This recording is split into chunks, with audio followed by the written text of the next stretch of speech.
Hi friends, I'm Teacher Luke and welcome back to another fascinating story here on English Stories Ready. Do me a favor, if you like what we do here, leave a heart emoji in the comments to let me know. That would be really helpful. Okay, let's get to it, and I hope you enjoy listening to today's story. I am Teacher Luke and welcome back. Here we don't just study English, we live it through stories that make grammar, vocabulary, and speaking feel natural. In today's episode, you'll learn how to create your own stories to practice grammar and fluency in a fun, personal way. Let's dive in and start turning your English into real, living stories. Chapter 1. Start Small. Why Stories Stick. Have you ever remembered a story from years ago? Maybe one your teacher told you, or a story from a movie or book, even though you've forgotten most of your lessons from that time? Why do stories stay in our minds when so many other things fade away? Think about that for a second, and if you'd like, write your answer in the comments. I'd love to know which story you still remember and why. When I first started teaching English, I noticed something interesting.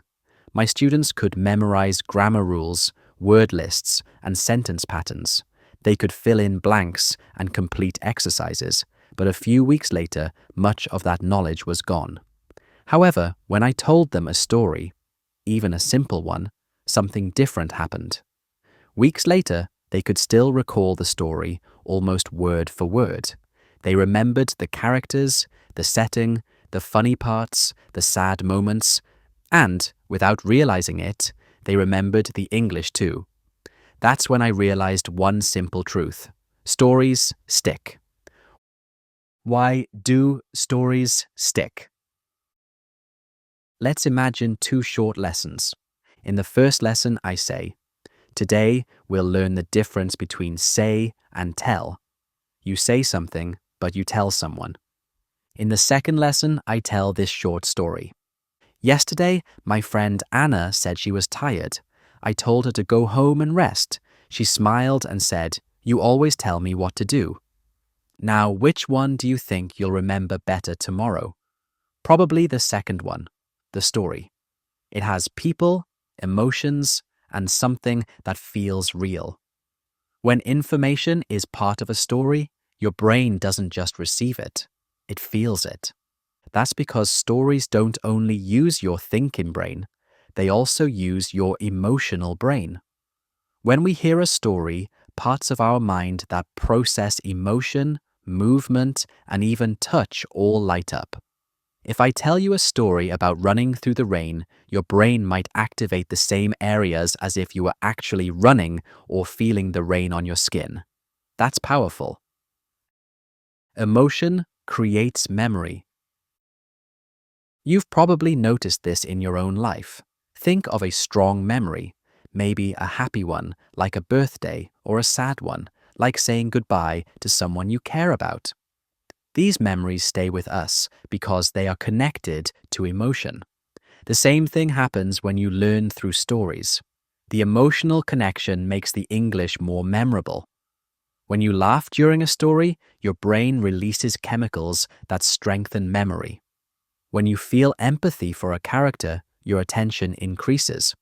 You're not just learning about English, you're living it for a few minutes.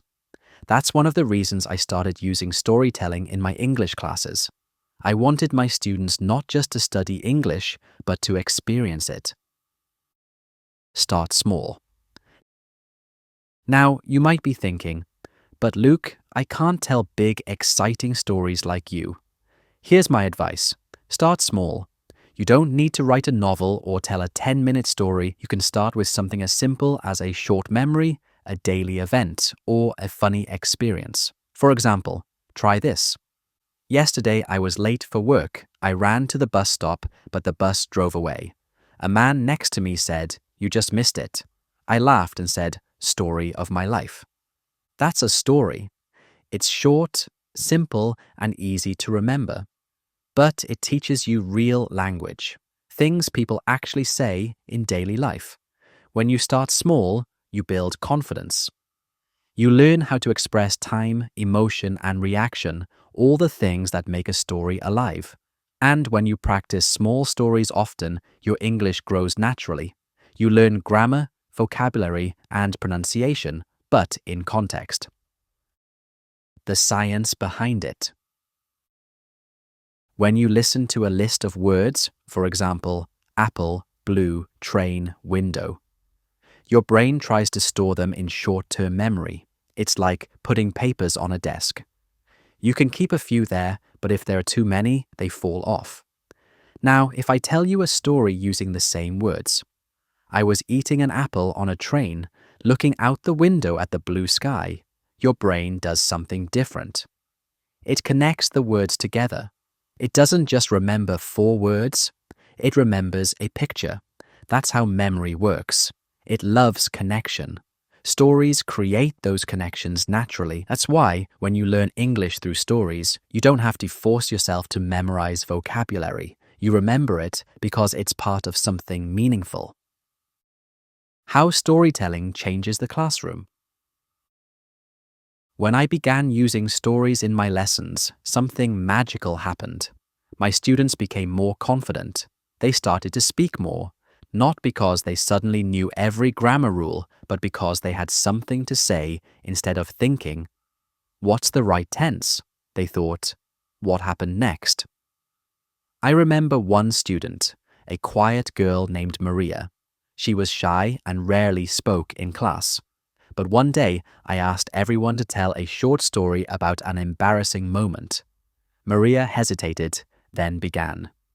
One time, I went to class wearing my shirt inside out. I didn't notice until lunchtime. My friends laughed, and I said, "It's fashion." The whole class laughed. Not at her, but with her. That small story gave her confidence.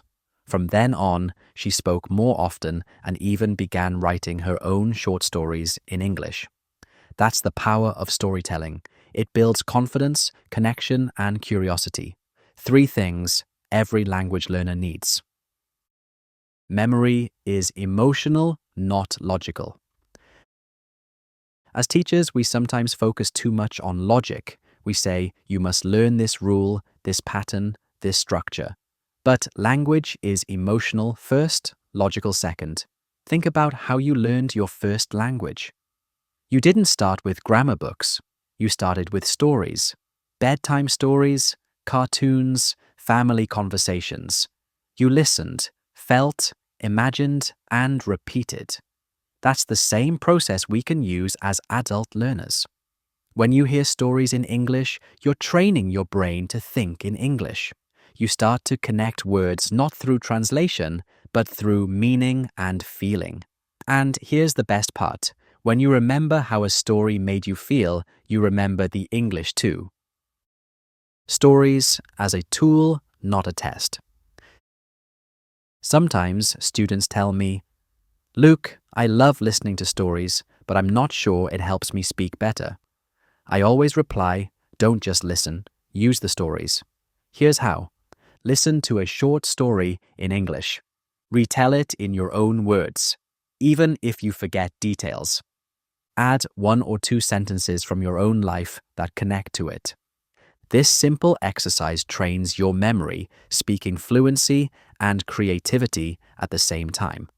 You're not just repeating, you're rebuilding the story inside your mind. For example, if you listen to a story about missing a bus, you might retell it and then add, "That reminds me of the time I missed a flight because I overslept." Now it's your story. The emotional hook.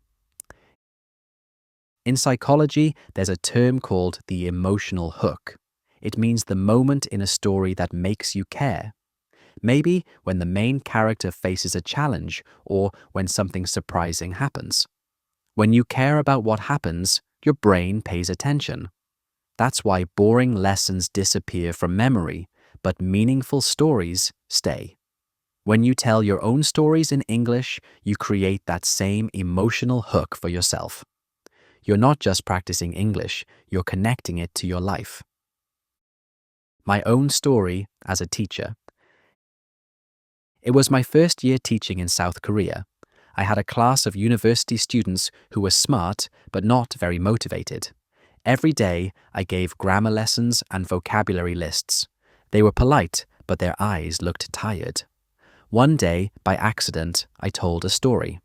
I was explaining the past tense, and I said, "Last weekend, I got lost in Seoul. I took the wrong bus and ended up in a completely different part of the city. I didn't know where I was, and my phone battery died. I finally found a coffee shop, and a kind old man helped me find my way home." Suddenly, the class woke up. Students laughed, asked questions, and shared similar experiences. One said, "Teacher, I got lost in London once." From that day, I changed my approach. I realized stories create connection between language, memory, and people. That's when I started designing lessons around storytelling. And years later, I still use that same principle in everything I teach, whether it's IELTS, the Duolingo English test, or general English communication. Because stories work, they always have. How to begin. If you want to use storytelling to improve your English, here's how to start today. Listen daily. Find English stories on YouTube, podcasts, or audiobooks. Choose ones that match your level. Summarize in your own words. After listening, speak or write a short summary. Personalize it. Add your thoughts or experiences connected to the story. Retell it simply. Imagine you're telling the story to a friend. Keep it natural. Repeat. Each time, you'll remember more and speak more confidently. This method doesn't just teach English, it transforms the way you think and remember. Final thoughts. So, why do stories stick? Because they make us feel. Because they connect words to meaning. Because they turn language from something we study into something we live. If you're learning English, start small. Tell short stories. Share little moments. It's not about being perfect. It's about being real. Every time you tell a story, you're training your memory, your fluency, and your confidence. And who knows? Someday, someone might remember your story, and it might inspire them to start their own. Now, before you go, I'd love to hear from you. What's a story from your life that you'll never forget? And what made it so memorable? Write your answer in the comments. I read every one of them. Until next time, keep learning, keep listening, and keep telling your stories. One small step at a time. Chapter 2. Listening with Purpose. What to notice while listening to English stories. When you listen to a story in English, what do you focus on first? Do you try to understand every single word? Or do you listen for the feeling, the rhythm, the emotion, the music of the language? Think about it, and if you'd like, write your answer in the comments below. I'd love to know how you listen. When I was a new English learner myself, yes, teachers learn languages too, I used to listen to English songs and watch movies with subtitles. I thought, if I can understand every word, I'll become fluent. So I paused every few seconds, looked up words, repeated them, and tried to memorize everything. But after weeks of this, something strange happened. I was working hard, but my listening didn't really improve. I could understand words, but not meaning I couldn't follow the rhythm or emotion of what people were saying. Then, one day, I changed my approach. I stopped trying to understand everything and started listening with purpose. That changed everything.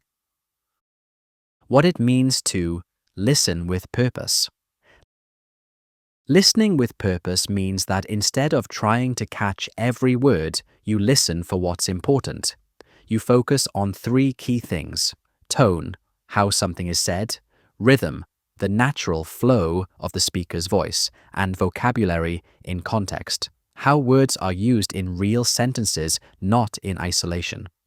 When you notice these 3 things, your listening becomes more meaningful, and your speaking naturally improves too. 1. The power of tone. Tone is the emotion behind the words. It tells you how someone feels: happy, tired, surprised, serious, or playful. For example, Listen to these two sentences. I can't believe it, and I can't believe it. Same words, totally different meanings. The first one sounds excited or shocked. The second sounds disappointed or sad. Tone changes everything. When you listen to English stories, try to notice how tone gives life to the words. You can ask yourself, does the speaker sound excited, calm, or nervous? When the tone goes up, does it mean a question or surprise?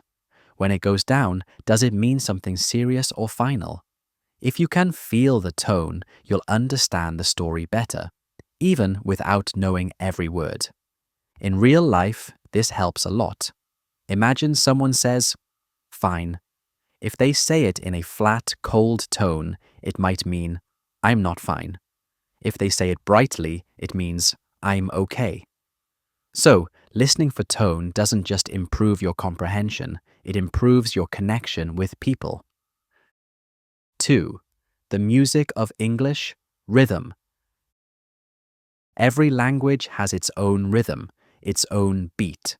English is a stress-timed language, which means some words are said strongly, while others are said quickly or softly. Think of a sentence like this. I don't want to go to school today. The bold words, don't go school, are stressed. The other words move quickly between them. If you clap to that rhythm, it's almost like a song. Don't, want to, go to school today. When you listen to English stories, pay attention to this rhythm. Notice how the speaker speeds up during descriptions and slows down during emotional moments. This rhythm helps you predict what comes next. Even if you miss a word, your brain can often guess it from the flow. In my own teaching, I call this feeling the flow. You don't need to translate or overthink. You just ride the rhythm like a wave. Try this exercise. Next time you listen to a story, close your eyes and tap your hand to the rhythm of the speaker's voice. Don't worry about understanding. Just feel the pattern. You'll be surprised how much you start to hear, not just with your ears, but with your intuition. 3. Vocabulary in context. When you learn a new word from a list, it's easy to forget it. But when you hear that same word in a story, it sticks. Why? Because you hear it in a real situation. For example, imagine you learn the word embarrassed. You might write it down. Embarrassed equals feeling uncomfortable or shy, but that's just a definition. Now, hear it in a story. I was so embarrassed when I called my teacher Mum by accident. Suddenly, the word has meaning, emotion, and context. You can see the situation. You can feel the emotion. That's how vocabulary becomes part of your memory. When you listen to stories, focus on words that repeat. Notice what they mean from the situation, not just from translation. Ask yourself, what kind of moment is this word used in? What other words appear around it? How does the speaker's tone change when they say it? You can even write down a few words after the story and make your own examples. But remember, context is your best teacher. Listening is not just hearing. One of my students once told me, "Teacher, I listen every day, but I still can't understand fast English." I asked him, "How do you listen?" He said, "I play English videos while doing other things. Cooking, cleaning, walking." That's hearing, not listening. When you listen with purpose, you give your full attention. You notice patterns, emotions, and meaning. You listen actively. Here's how to practice active listening. Choose one story, a short one, maybe 3 to 5 minutes long. Listen once for general meaning. What's the story about? Listen again for tone and rhythm. How does the voice change? Listen a third time for vocabulary. What words stand out? Finally, repeat aloud and try to imitate the rhythm and tone. This method turns one story into a full listening workout. You're not just learning words, you're learning the music of English. What to notice while listening. Let's summarize what to listen for. Tone, how the speaker feels. Rhythm, the flow and stress of the language. And vocabulary, in context, how real people use words naturally. These are the keys to natural understanding, and remember, you don't need to understand everything at once. It's okay to miss words. Focus on the bigger picture, the emotion, and the rhythm. With time, your ears will learn to fill in the blanks. My classroom experience. I once taught a listening class using only stories. No grammar sheets, no vocabulary lists, just storytelling. At first, students were nervous. "Teacher, how will we learn if we don't study the words?" they asked. So I told them, "Just listen. Don't worry, you'll understand more than you think." After a few weeks, something amazing happened. They began to guess meanings from tone and rhythm. They started using new phrases naturally without studying them. One student, Minji, said, "I finally understand English like music." That was the goal all along. Not perfect understanding, but natural listening. The secret connection between listening and speaking. Here's something many learners don't realize. The way you listen shapes the way you speak. If you listen with your eyes, reading subtitles word by word, your speech becomes flat and unnatural. If you listen with your ears and heart, noticing tone and rhythm, your speech becomes alive. Try copying how storytellers speak. Record yourself reading a short story, then compare. You'll notice your pronunciation, speed, and confidence improve. That's because good listening creates good speaking. The 80-20 rule of listening. There's a simple rule I tell my students. Don't aim for 100% understanding. Aim for 80%. Why? Because if you focus on getting everything, you'll lose the flow. You'll pause, translate, and feel stressed. But when you aim for 80%, your brain stays relaxed and open. You catch meaning from context, not from translation.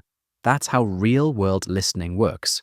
Even native speakers don't understand every word. They understand enough to keep following. So next time you listen, remind yourself, I don't need perfection, I just need connection. Practice ideas. Here are a few simple ways to practice listening with purpose. Shadow storytelling. Listen to one paragraph and repeat it aloud, matching tone and rhythm. Emotion guessing. After a short clip, describe the speaker's feeling, happy, nervous, excited, etc. Context challenge. Write down one new word, then explain what you think it means based on the story, and the story rhythm exercise. Clap or tap your hand as you listen and try to match the beat of the speaker's voice. You can do these anywhere, at home, on the bus, or while walking. Final thoughts.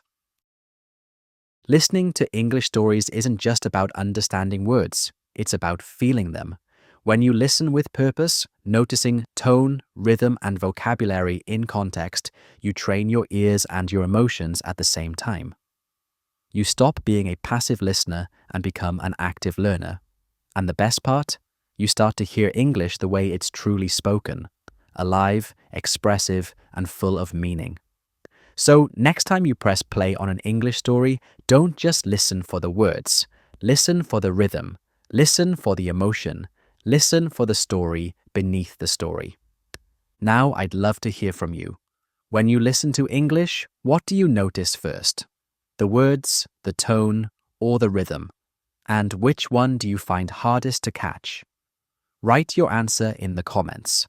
I read every one of them. Until next time. Keep listening with purpose and let English become the soundtrack to your stories. Chapter 3. Create your own stories. How to use storytelling to practice grammar, tenses, and fluency naturally. What's the last story you told someone? Maybe to a friend, a classmate, or even just in your head. Was it about something funny that happened, or a memory from your childhood? Take a moment to think about it. Then, if you'd like, write your answer in the comments. I always love reading your stories. When most people study English grammar, they think of it like math: rules, structures, formulas. Use the past tense for things that happened before. Don't forget the es in the third person. It can feel robotic, and let's be honest, a little boring. But when you tell a story, grammar suddenly becomes alive. You use tenses naturally, not because you're following a rulebook, but because you're describing real events. What happened, what's happening, and what will happen next. That's why storytelling is one of the most powerful ways to practice grammar, build fluency, and truly think in English.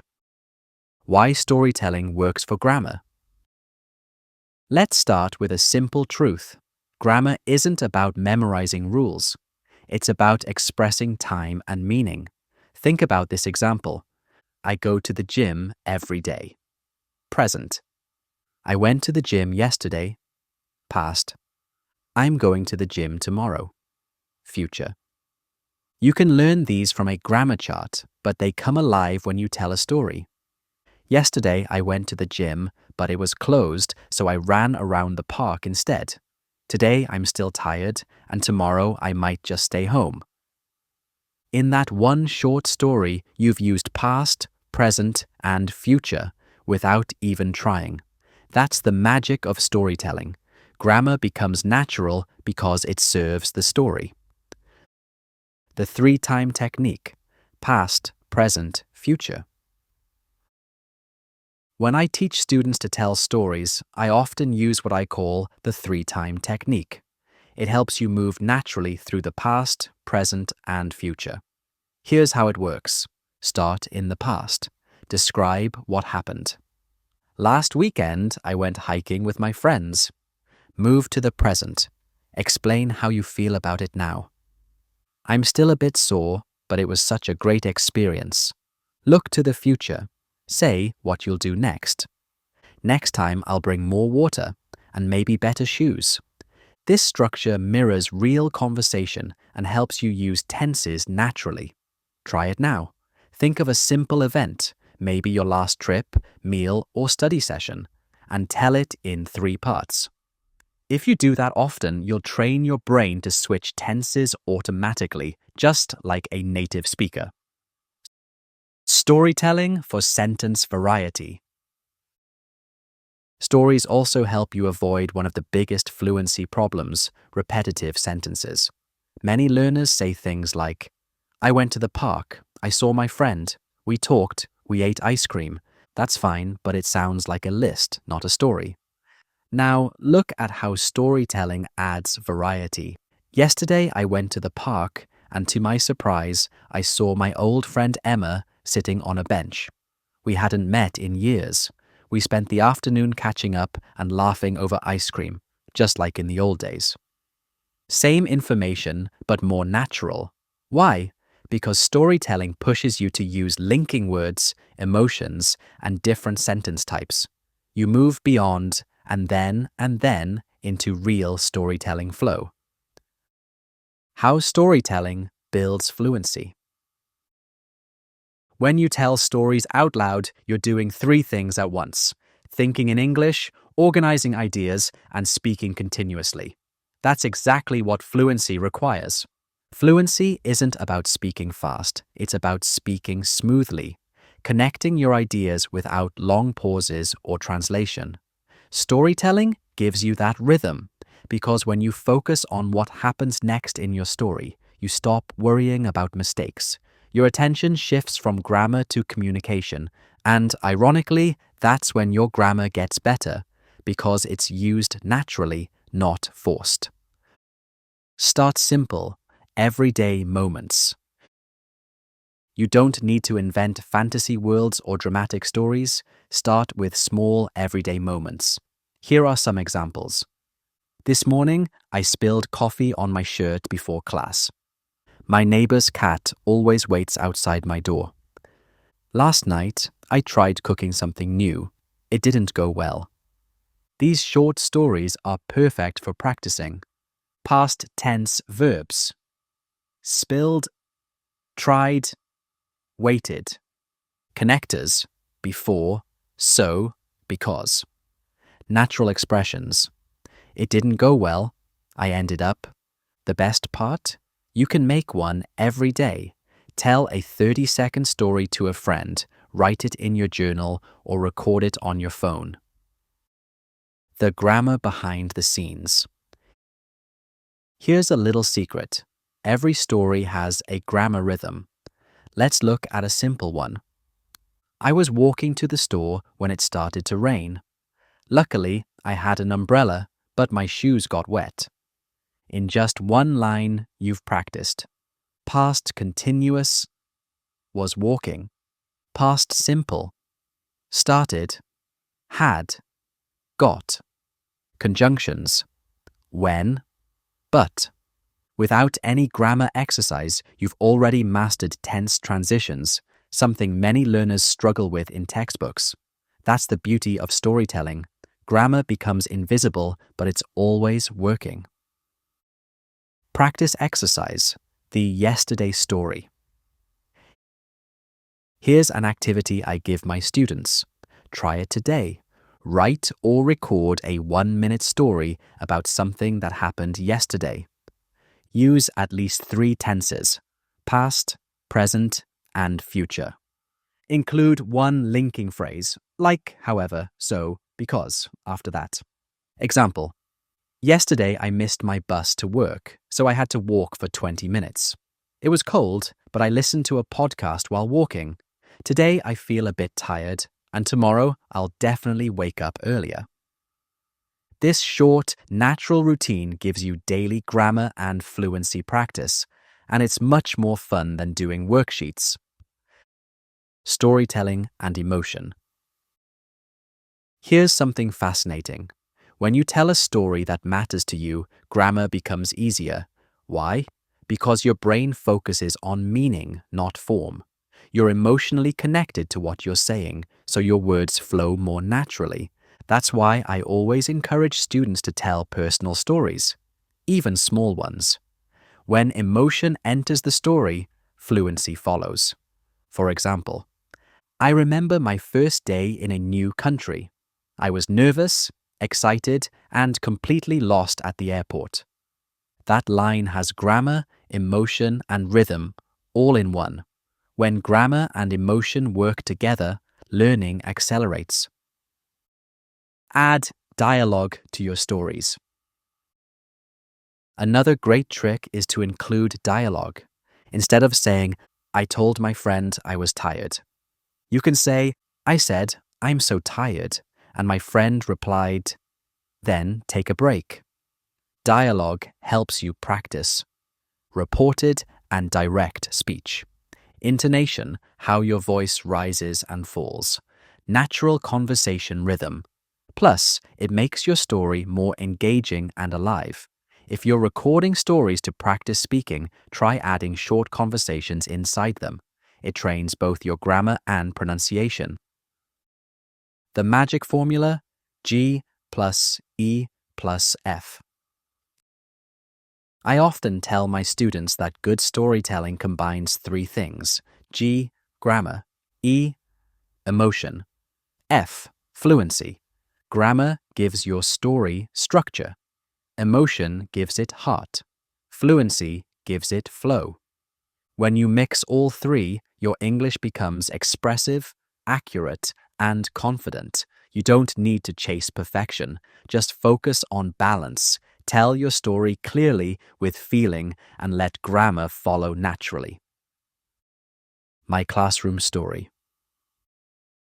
Let me share one story from my early teaching days. I once asked my students to describe their weekend using different tenses. Most of them wrote short sentences. I went shopping, I bought clothes, I met my friend. So I said, let's turn this into a story. We worked together to expand one student's sentences. Last weekend, I went shopping downtown. At first, I only wanted to buy shoes, but then I saw a jacket on sale. My friend laughed and said, you always find something else. In the end, I spent all my money, but I was happy. That student smiled and said, "Teacher, I didn't think about grammar. I just thought about the story." And that's the point. When you tell stories, grammar serves the message, not the other way around. Building confidence through storytelling. When you make storytelling a daily habit, something amazing happens. Your grammar becomes automatic, your fluency grows naturally, and your confidence rises. You stop worrying about getting it right and start focusing on expressing yourself. The more you speak, the more patterns your brain remembers. Over time, English starts to flow effortlessly, just like your native language. Your turn. Here's a little challenge for you. Think of one small story from your life. Maybe something that happened today or last week. Tell it in 3 parts: past, present, future. Add at least one feeling word: excited, tired, nervous, happy. If possible, include a short piece of dialogue. You can write it in the comments or record it for yourself. Do this a few times a week, and you'll be amazed at how your grammar and fluency improve without any grammar books at all. Final thoughts. Storytelling isn't just for writers or teachers, it's for learners. Every story you tell helps you practice tenses, connect ideas, and speak more confidently. Grammar becomes the tool, not the goal. Fluency becomes the result, not the pressure. And English becomes not something you study, but something you live. So, start small. Tell a 1-minute story today, then another tomorrow. You'll soon realize that your stories aren't just helping you learn English, they're helping you find your English voice. Now tell me, what's one small story from your life that you could share in English today? Write it in the comments. I can't wait to read it. Until next time, keep speaking, keep smiling, and keep telling your stories, one moment at a time.